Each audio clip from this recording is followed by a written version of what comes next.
શું કહ્યું? સ્વચ્છત શક્તિ જુદી છે અને અજ્ઞાનીનો જે જ્ઞાન છે એમાં પણ એટલી સ્વચ્છતા રહી ગઈ છે કે પર પદાર્થના પ્રતિભાસ થાય છે. એમાં આ તો પ્રવર્તન સ્થાનની ગાથા છે, 124મી ગાથા છે. નિગોદના જીવમાં પણ તદ્દન જ્ઞાન બીડાઈ ગયું છે, પણ સર્વથા બીડાઈ જાય તો જડ થઈ જાય તો થોડો ઉઘાડ છે. તે ક્ષોભશમની અપેક્ષાએ જોવામાં આવે તો એટલો એની સ્વચ્છતા સ્વતઃસિદ્ધ છે. સ્વચ્છત શક્તિનો એમાં કારણ નથી, નિરપેક્ષ સ્વચ્છ છે. તો કહે છે કે એમાં કારણ કે જ્ઞાનની સ્વચ્છતાને લીધે જ્ઞાનનો પર્યાયમાં એટલો સ્વચ્છતા તો રહી ગઈ છે કે જેમાં લોકાલોકનો પ્રતિભાસ થાય છે.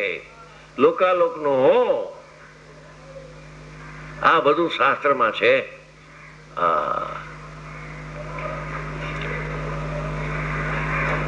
જ્ઞાનની સ્વચ્છતાને લીધે રાગ દેશાદીનો સ્વાદ શીત સુપર્ણની માફક જ્ઞાનમાં પ્રતિબિંબિત થતા, પ્રતિબિંબ કહો કે પ્રતિભાસ કહો કે ઝલકે છે એમ કહો, પણ એટલું જ્ઞાનમાં સ્વચ્છતા છે કે એમાં પૂતગલના પરિણામનો પ્રતિભાસ થાય છે, ઝલકે છે.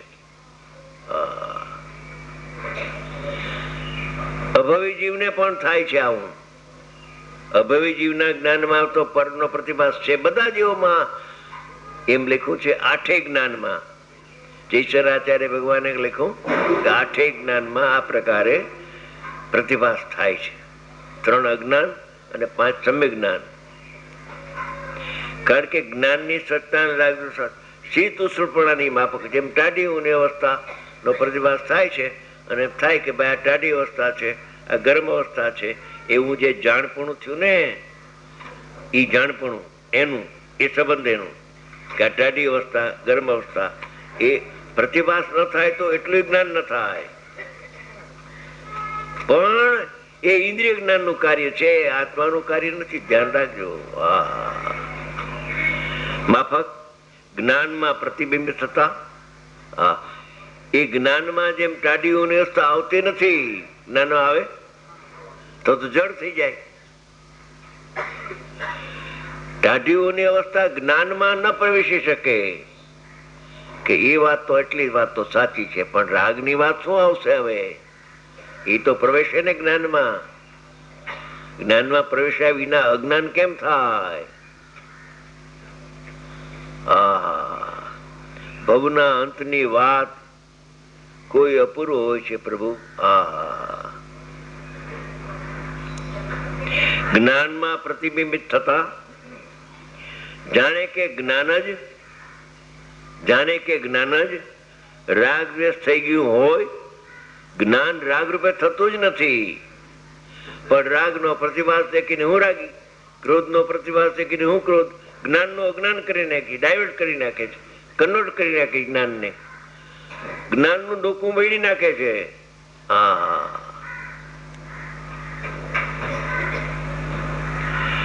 જ્ઞાનમાં પ્રતિબિંબ થતા જો પ્રતિભાસ ન હોય, પ્રતિબિંબ ન હોય તો હું રાગી એવું અજ્ઞાન ઉત્પન્ન થાય.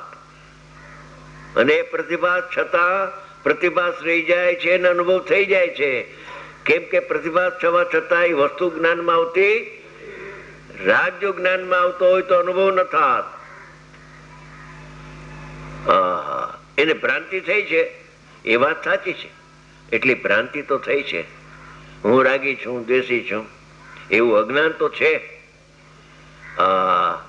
પણ જ્યાં ભેદ જ્ઞાન કરે તો અજ્ઞાન ટળી જાય છે. એનો પ્રતિભાસ માત્ર છે, મારામાં ક્યાં જ્ઞાનમાં આવ્યું છે. ઉપયોગમાં ઉપયોગ છે, ઉપયોગમાં ક્રોધાદી નથી પ્રભુ. ક્રોધ ક્રોધમાં છે, ઉપયોગ ઉપયોગમાં છે. જ્ઞાનમાં પ્રતિબિંબ થતા જાણે કે જ્ઞાન જ રાગદ્વેષ થઈ ગયું હોય.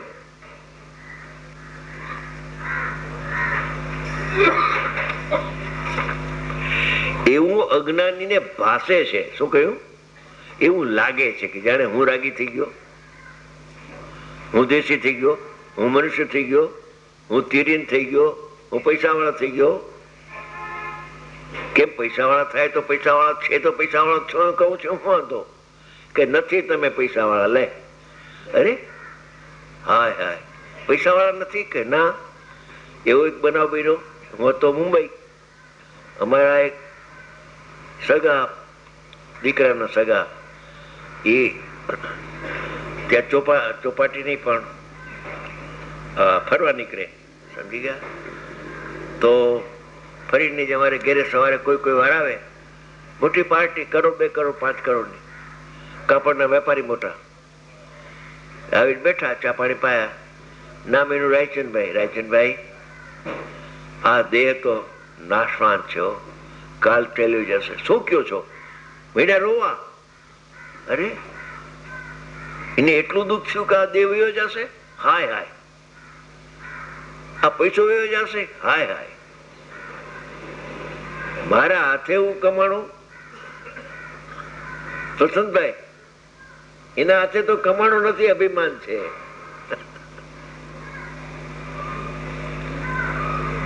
રોવા મીડ્યા. ભાઈ રોવા જેવું નથી.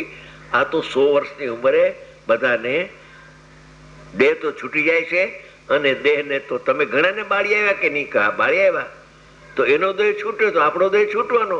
પેલો મારો છૂટશે, પછી તમારો છૂટશે. ભલે તમારે ચિંતા કરવાની હું આમાં. કેટલી એકતો બુદ્ધિ છે ભાઈ. શાંતિભાઈ, હા હા, દેહ મારો. આ 2 શાંતિભાઈ બેઠા છે, 2 હાથ ઊંચા કર્યા. એક ભાઈ કહ્યું એટલા માટે. હા હા, દેહ ની હારે એકત્વ બુદ્ધિ એટલી બધી છે.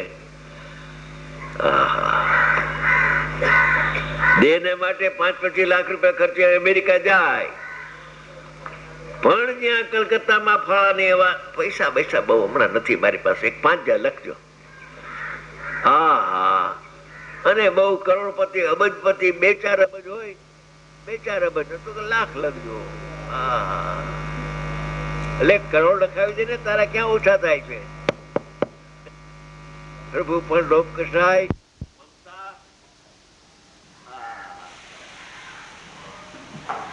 અત્યારે મમતા ઓછી કરવાનો કાળ છે.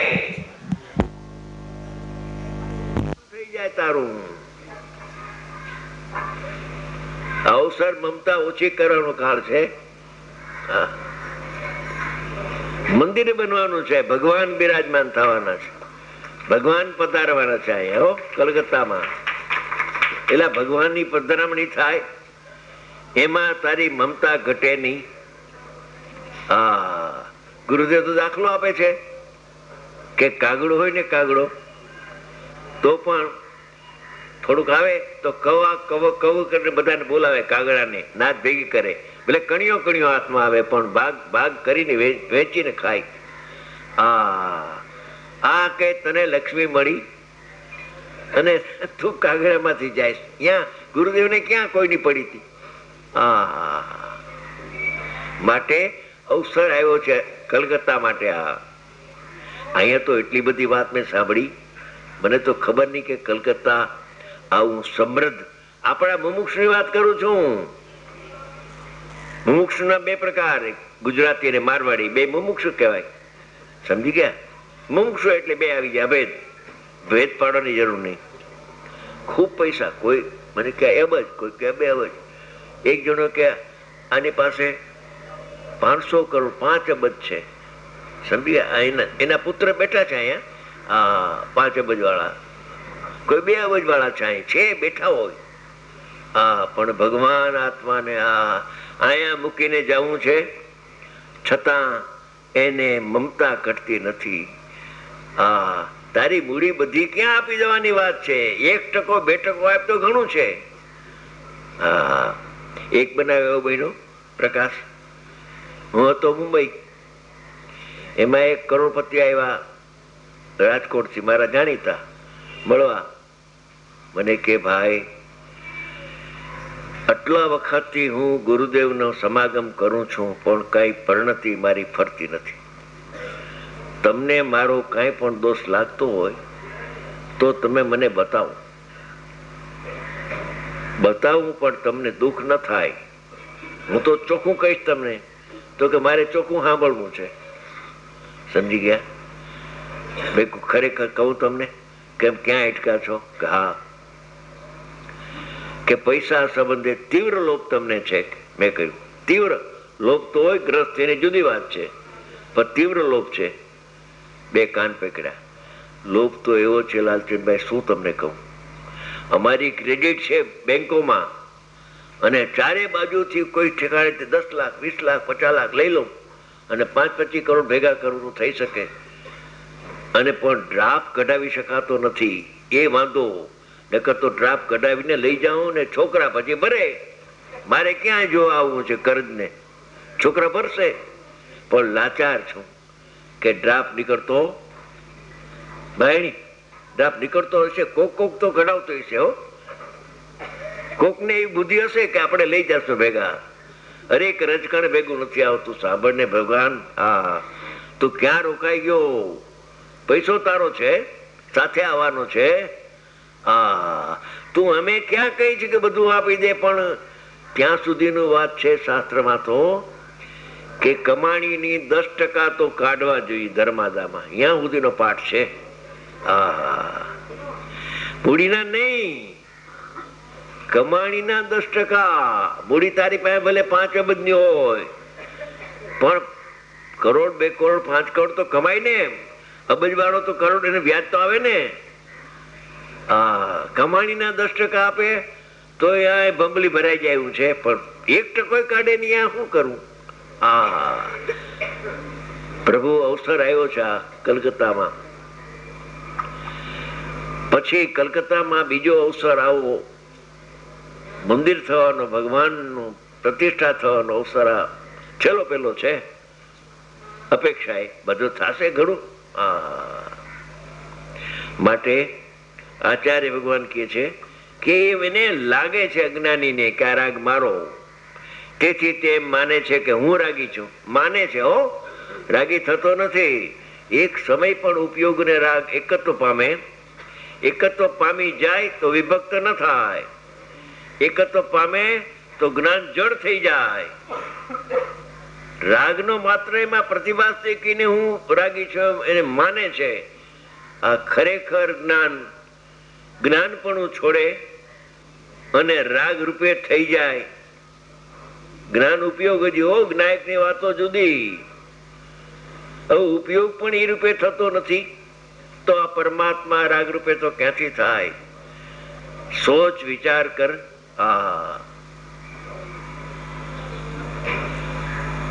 રજકણ તારા રખડશે જેમ રખડતી ચેત ચેત નર. હવે છે ને, બહુ પુણ્ય કેરા પુણ્યથી શુભ દેહ માનવનો મળ્યો, તો એ અરે ભવ ચક્ર નો આટો નહીં એકે ટેડો. માટે અવસર છે, થોડો ઈશારો કરું છું, બીજું તો કઈક મારાથી થાય એમ નથી. હું રાગી છું, બોલો. કલ્પના કરે છે જ્ઞાયક. આત્મા પોતે છે પરમાત્મા, અને માને છે શું? પાડિયાજી. માની બેઠો છે. માને એવું છે, એ માને કે હું રાગી છું, તો રાગી થાય? અરે ત્રિકાળ જ્ઞાયક તો રાગી ન થાય, પણ જ્ઞાયકમાં જે જ્ઞાન ઉભું થાય છે એમાંય રાગનો પ્રતિભાસ માત્ર થાય, રાગી થતો નથી. એક તો માને છે હું રાગી થઈ ગયો. જો એક સમય પણ રાગી થાય તો કોઈ દી વિતરાગમાં પ્રગટ ન થાય, તો ભેદ જ્ઞાન નો ઉપદેશ નિરર્થક જાય. હું રાગી છું, હું દેશી છું, હું ક્રોધી છું, હું માની છું. 8:15 થી 9. અરે એ અડધી મિનિટ બાકી છે. હવે ઠીક, આ પૂરું થઈ જાય. હું રાગી છું, હું દેશી છું, હું ક્રોધી છું, હું માની છું, હું પૈસા વાળો છું, હું કર્મ ના બંધ વાળો છું. હા, હું મોટર વાળો. મારે ત્યાં કેટલી મોટર? 4 મોટર મારે ત્યાં છે. હા, એ મોટર કેની છે કે મારી છે? હા, પ્રભુ રહેવા દે. પૂતગલ એનો સ્વામી છે, તું એનો સ્વામી નથી. હું ક્રોધી છું, માન ઇત્યાદિ આ રીતે અજ્ઞાની જીવ રાગ દ્વેષાદિનો કરતા થાય છે. પોતાના સ્વભાવને ભૂલીને છે જ્ઞાનનો કરતા. એ પણ કથનચિત છે, પણ એ તો કેવું પડે, બીજો ઉપાય નથી.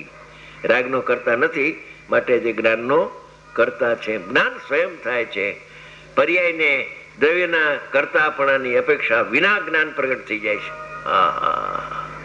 એવું સત અહેતુ જ્ઞાનનું સ્વરૂપ છે. સૂક્ષ્મ વાત છે. થઈ ગયો વખત. પોણો કલાક રહી. બે માંદા આજા છે. આજ થોડી પધાર્યા જ બાકી